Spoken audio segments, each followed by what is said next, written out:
अब हम पढ़ते हैं कैल्क-फॉस के बारे में। तो इसका फुल नेम है कैल्केरिया फॉस्फोरिका और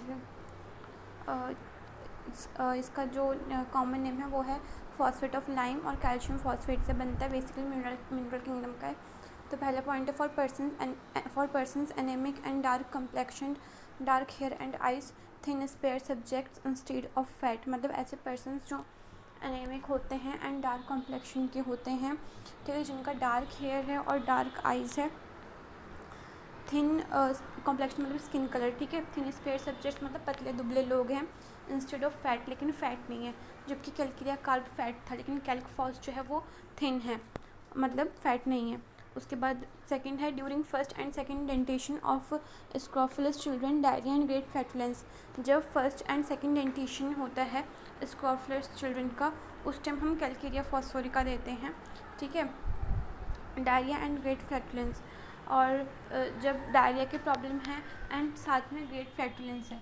ग्रेट फ्लैटुलेंस मतलब कि बहुत उनको गैस की प्रॉब्लम होती है, तो उनको हम कैल्क-फॉस दे सकते हैं। तो फर्स्ट एंड सेकंड डेंटेशन जब हो जाता है स्क्रोफुलस चिल्ड्रन में, स्क्रोफुलस मतलब ग्लैंड्स का इन्वॉल्वमेंट, ग्लैंड से रिलेटेड, ठीक है।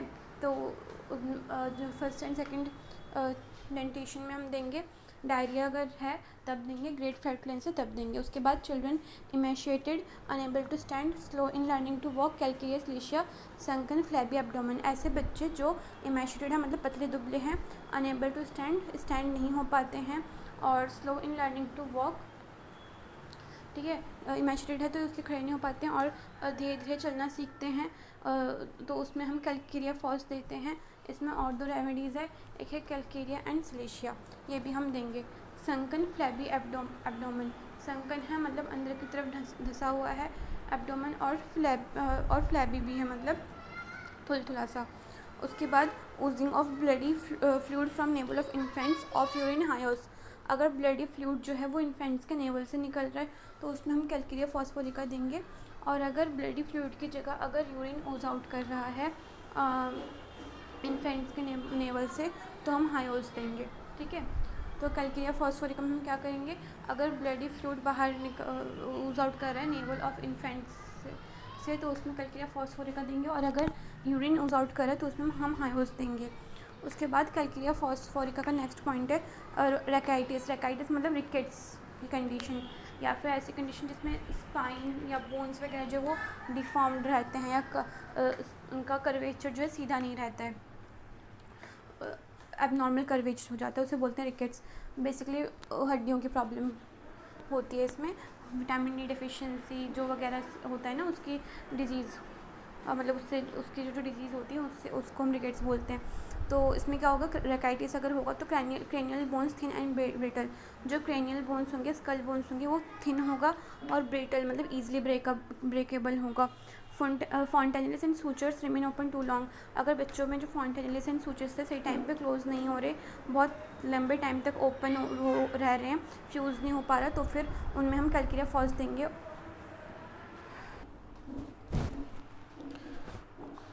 और क्लोज एंड रीओपन, डिलेड और कॉम्प्लिकेटेड टीथिंग।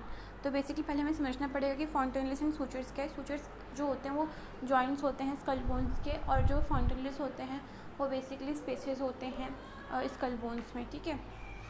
तो अगर मैं ये दिखाऊं तो ये स्कल है, ठीक है, ये ऐसे ऐसे सूचर्स मैंने रखे होते हैं, और यहाँ पे जो होता है ये होता है एंटीरियर फॉन्टेनिलिस। मान लो कि अगर आगे की बात कर रहे हैं, और पीछे जो होगा पोस्टीरियर फॉन्टेनिलिस। तो ये जो स्पेस होता है ना ऐसे ऐसे वाला, ये होता है फॉन्टेनिलिस, और जो ये जॉइंट्स होते हैं ये लाइनिंग टाइप, उसको बोलते हैं सूचर्स, ठीक है। तो अगर ये फॉन्टेनिलिस और सूचर्स जो है वो ओपन रह गए बहुत टाइम तक, और क्लोज एंड रीओपन, या फिर अगर क्लोज हो भी गए तो बाद में रीओपन हो जा रहे हैं, डिलेड और कॉम्प्लिकेटेड टीथिंग, और टीथिंग जो है इनकी वो डिलेड है एंड साथ में कॉम्प्लिकेटेड है, तो उसमें हम कैल्केरिया फॉस्फोरिका देंगे। फिर उसके बाद spine weak, disposed to curvatures specially to the left, unable to support body, neck weak, unable to support head abrotanum, ठीक है। अगर स्पाइन जो है वो वीक है और उसमें कर्वेचर होने की टेंडेंसी है, मतलब टेढ़ी मेढ़ी हो चुकी है, होने वाली है स्पाइन, या टेढ़ी मेढ़ी पोजीशन हो चुका है उस स्पाइन की, तो स्पेशली अगर लेफ़्ट की तरफ कर्वेचर है तो हम कैल्केरिया फॉस देंगे। Unable to support the body, जो बॉडी को सपोर्ट नहीं कर पा रहा है स्पाइन, ठीक है। नेक वीक, नेक जो है उसकी वीक है, अनेबल टू सपोर्ट हेड, और जो अपना हेड है वो उसको सपोर्ट नहीं कर पा रहा, तो उसमें हम कैलकेरिया फॉस देंगे, और एब्रोटेनम भी रेमेडी है। उसके बाद girls at puberty growing rapidly, tendency of bones to soften और स्पाइन टू कर्व, थर करके भी रेमेडी है। मतलब कि गर्ल्स जो प्यूबर्टी पे हैं, ठीक है, प्यूबर्टी वाले फेज़ में हैं और रैपिडली ग्रो कर रही हैं, और उनकी बोन की टेंडेंसी है सॉफ्टन होने की या फिर स्पाइन की, कि वो कर्व हो जाए, तो उसमें हम कैलकेरिया फॉस्फोरिका देंगे। साथ में एक रेमेडी है थर करके, ठीक है। उसके बाद at puberty acne in anaemic girls with vertex, headache and flatulent dyspepsia. Puberty के टाइम पे एक्ने अगर होता है एनेमिक गर्ल्स में, साथ में वर्टेक्स वाला हेडेक है, एंड फ्लैटुलेंट डिस्पेप्सिया है, मतलब कि डिस्पेप्सिया मतलब कि इंडाइजेशन है, एंड फ्लैटुलेंट मतलब है कि फ्लैटुलेंट मतलब कि वो एसिडिटी से रिलेटेड है, मतलब कि हम कह सकते हैं कि गैस की प्रॉब्लम वगैरह है, ठीक है। फ्लैटुलेंट है और फ्लैटुलेंस है, और साथ में इंडाइजेशन मतलब डिस्पेप्सिया है, तो उसमें हम कैलकेरिया फॉस देंगे। एम्लोरेट बाय ईटिंग, और उस अपने फ्लैटुलेंट डिस्पेप्सिया में उसको ईट करके आराम मिलता है, मतलब कि खाने से आराम मिलता है, ठीक है। तो हम उसमें कैलकेरिया फॉस सोचेंगे। फिर उसके बाद elements from grief, disappointed love और इग्नेशिया फॉस्फोरिक एसिड। एलिमेंट्स अगर है ग्रीफ से, ठीक है, डिसअपॉइंटेड लव से, डिसअपॉइंटेड लव मतलब कि धोखा मिल गया, ठीक है, ग्रीफ मतलब कि सदमे में है, तो उसकी वजह से एलिमेंट्स हो रहे हैं, तो हम कैल्क फॉस सोचेंगे। उसमें और रेमेडीज़ है, ऑरम, इग्नेशिया फॉस्फोरिक एसिड, ठीक है। उसके बाद इसमें है feels complaints more when thinking about them, helon oxalic acid. अपने कंप्लेंट्स को ज़्यादा फील करते हैं जब वो अपने कंप्लेंट्स के बारे में सोचता है, तो हम कैल्क दे सकते हैं। इसमें और दो रेमेडीज़ है, हेलोन है, ऑक्सिलिक एसिड है, और बेटा कार्ब भी थी। फिर उसके बाद है इनवॉलंटरी साइंग, ठीक है, मतलब कि बिना अपने विल के उसको साइंग मतलब आह भरने जिसे बोलते हैं ना, जैसे कि ऐसे हम कोई काम करें फिर बहुत डीपली एक्सहेल कर देते हैं ना हम काम करते करते, जैसे कि हाँ, जैसे अगर हम कुछ काम करें बहुत फोकस लगा के, तो हम फिर एक लॉन्ग ब्रेथ जो है वो एक्सहेल करते हैं, तो उसको बोलते हैं साइंग। तो इनवॉलंटरी साइंग होता है इसमें, तो कैलकेरिया फॉस्फेटिन का। और एक remedy Ignatia, non union of bones जो है उनका यूनियन नहीं होगा। प्रमोट्स कैलस, और कैलस हमें प्रमोट करना है, तो हम कैल्क देंगे। और इसमें और एक रेमेडी है सिम्फाइटम। कैलस बेसिकली क्या है, जैसे मान लो फ्रैक्चर हो गया बोन का, ठीक है, तो उस बोन्स को जहाँ पे फ्रैक्चर हुआ है वहाँ पे न्यू बोन के जो टिश्यूज़ उनका जनरेशन करवाना, ताकि वो बोन हील हो जाए, तो उसको बोलते हैं कैलस उन टिश्यूज़ को। फिर है अगर वो नहीं बन पाया, तो कैल्क फॉस और सिम्फाइटम हेल्प करता है। फिर उसके बाद rheumatism of cold weather, getting well in spring and returning in autumn. अगर रूमेटिज्म है कोल्ड वेदर का, मतलब कोल्ड वेदर जो है, ठीक है, रूमेटिज्म ऑफ कोल्ड वेदर मतलब कि अगर कोल्ड वेदर है और उसमें रूमेटिज्म की प्रॉब्लम है, गेटिंग वेल इन स्प्रिंग, जो कि स्प्रिंग कैंस ठीक हो जाता है, एंड रिटर्निंग इन ऑटम, और फिर ऑटम के जाने पे वापस चला जाता है रूमेटिज्म की कंप्लेंट, तो उसमें हम कैल्क फॉस देंगे। उसके बाद है headache of school girls, natrum mur, psorinum. अगर हेडेक है स्कूल गोइंग गर्ल्स में, तो उसमें हम कैल्क फॉस देंगे। इसमें और दो रेमेडीज़ है, एक है नाइट्रोम्योर और सोराइनम। और फिर डायरिया में भी हम देंगे कैल्क फॉस। फिर है fistula in ano alternating with chest complaints, बर्ब, lack of animal heat, cold sweat and general coldness of body.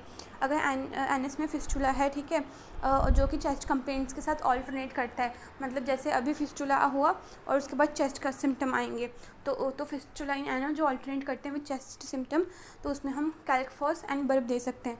Lack of animal heat मतलब चिली है, ठीक है, साथ में क्या है, कोल्ड स्वेट है मतलब ठंडा पसीना है, and general coldness of body and और पूरी बॉडी में कोल्डनेस है, तो उसमें हम कैल्क फॉस देंगे, ठीक है। नेक्स्ट है रिलेशंस देखते हैं, कॉम्प्लीमेंट्री है रूटा के, सिमिलर है ये to carb and calcarea fluor, ठीक है, calcarea fluoric acid, kali phos to psorinum, इन सबके सिमिलर है। In debility remaining after acute diseases, अगर कमज़ोरी रह जाती है एक्यूट डिजीजेज ठीक होने के बाद भी, तो ये सब रेमेडीज हम सोच सकते हैं, क्योंकि ये कैल्क फॉस का सिमिलर है। उसके बाद similar to silicea but site of head is wanting, और ये जो कैल्क फॉस है वो सिमिलर है सिलेशिया के, ठीक है, लेकिन उसमें जो हेड में स्वेटिंग है वो नहीं होता कैल्क फॉस में, जबकि सिलेशिया में स्वेटिंग होती है हेड में। उसके बाद acts best before आयोड, psorinum सैनिकुलर, sulphur after arsenic, आयोड tube. Act करती है बेस्ट आयोड, सोलाइनम और सैनिकुलर और सिल्फर से पहले, और एक्ट करती है बेस्ट आफ्टर आर्सेनिक, आयोड और ट्यूब। एग्रीवेशन है exposure to damp, cold, changeable weather, east winds, melting snow, mental exertion. मतलब इसको दिक्कत होती है डैम, कोल्ड, चेंजेबल वेदर से, ठीक है, जो वेदर चेंज होते रहता है उससे, ईस्ट विंड से दिक्कत होती है, और मेल्टिंग स्नो, जो स्नो मेल्ट हो रहा है उससे दिक्कत होता है, मेंटल एक्सर्शन है उससे दिक्कत होता है। एम्यूरेशन, और इसको आराम मिलता है in summer warm dry atmosphere, इसको आराम मिलता है समर से वार्म ड्राई एटमोसफेयर से। कल के लिए फॉस को